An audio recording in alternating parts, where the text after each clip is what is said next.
Aujourd'hui donc nous célébrons la mémoire de Saint Pierre Julien Aymar, qui est donc fondateur de la congrégation des Pères du Saint-Sacrement, dont nous avons toujours leur église à la chaussée de Wavre, en face de ce qu'était jadis l'UOPC. Cet homme, à une époque où l'Eucharistie était très peu respectée, très peu connue, très peu découverte, s'est engagé à la vivre lui-même pour la faire comprendre et former des disciples à être capables de faire découvrir la puissance de l'Eucharistie en ceux qui la vivent, en ceux qui la reçoivent. Car il ne s'agit pas de dire « j'ai été à la messe », il s'agit de vivre l'Eucharistie à laquelle nous avons participé. Alors vivre l'Eucharistie à laquelle nous avons participé, c'est vivre de la parole que nous avons entendue. C'est vivre de la parole que nous avons entendue. Vu que notre Seigneur Jésus, qui vient en chaque célébration de l'Eucharistie, nous dit que la parole, qu'elle soit de la première alliance ou de la nouvelle alliance, Jésus n'en retire pas un seul mot. Et il dit « Gare à celui qui dira qu'il faut en supprimer un seul mot. » Car toutes ces paroles viennent du Seigneur. Et alors, si on garde cette puissance de l'Eucharistie, si on pense à cette parole, et qu'on redécouvre qu'en chaque Eucharistie, c'est une rencontre qui se vit avec le Christ, car c'est le Christ qui est là, c'est Jésus qui est là, c'est Jésus qui vient en chaque Eucharistie. On comprend alors que dans le livre de l'Exode, on nous a rappelé que le prophète, le grand homme qu'est Moïse, quand il avait rencontré le Seigneur, il se voilait le visage.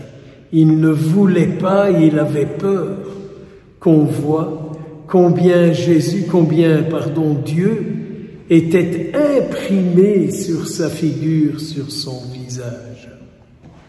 Alors vous voyez, frères et sœurs, comme nous avons encore beaucoup de chemin à vivre, à faire, et moi le premier, pour que lorsque nous quittons l'Eucharistie, on puisse voir la présence de celui qu'on a été rencontré sur notre visage. Ça, c'est pour moi la première réflexion. Et puis, alors toujours un peu dans cette idée de Saint Pierre Julien Aymar, il y a aussi ce verset que nous avons entendu pendant l'Alléluia. Je ne vous appelle pas serviteur, mais je vous appelle ami. Dans l'intimité de notre communion au corps eucharistique du Christ, Jésus vient et il se révèle à nous. Intérieurement, Jésus se révèle à nous. Il se fait connaître, il se fait comprendre, il se fait découvrir à chaque communion. Et plus encore, par notre communion, par notre intimité avec lui, à l'intérieur de notre communion eucharistique, le Christ nous fait découvrir la réalité de notre vie, la source de nos joies, la source de nos peines, la source de nos difficultés. Et Jésus vient alors se répandre dans notre vie et offrir son aide. Car je nous le disais dans le chapelet, n'oublions pas que nous sommes les coopérateurs de la grâce du Christ en nous. Sinon, c'est de la magie. Sinon, c'est de la magie. Je ne dis pas qu'il y a des miracles, il n'y a pas de miracle ipso facto d'un seul coup. Mais il n'y a pas c'est pas un acte magique, c'est une rencontre d'une réalité avec celui qui est plus fort que cette réalité. Jésus en vous, en moi, est bien plus grand, bien plus fort que la réalité de notre vie. Alors on comprend l'Évangile quand on découvre la foi, quand on découvre le royaume des cieux, mais on met tout ce qu'on a pour l'acquérir. On met tout ce qu'on a pour l'acquérir. Ou plutôt, on choisit de mettre tout ce qu'on a pour l'avoir. On choisit de mettre tout ce que l'on a pour l'avoir. On choisit de mettre tout ce que l'on est pour l'avoir. Le royaume des cieux. Mais nous sommes un peu psychotiques, quoi, un peu à tiroir, quoi. Le tiroir de la messe, le tiroir de ceci, le tiroir de cela. Et donc, nous sommes très peu unifiés. Notre foi n'unifie pas notre être, étant donné que nous fonctionnons parfois un peu trop de manière à faire de notre vie des compartiments. Saint Julien Aymar, si tu pouvais nous aider à découvrir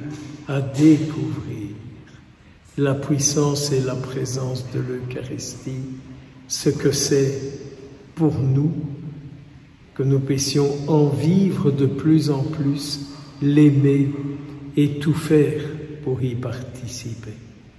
Petit détail que peut-être vous savez, mais il a eu, Saint Pierre Julien a eu comme novice un homme très important, le fameux Rodin, a été quelques mois au noviciat des pères du Saint-Sacrement.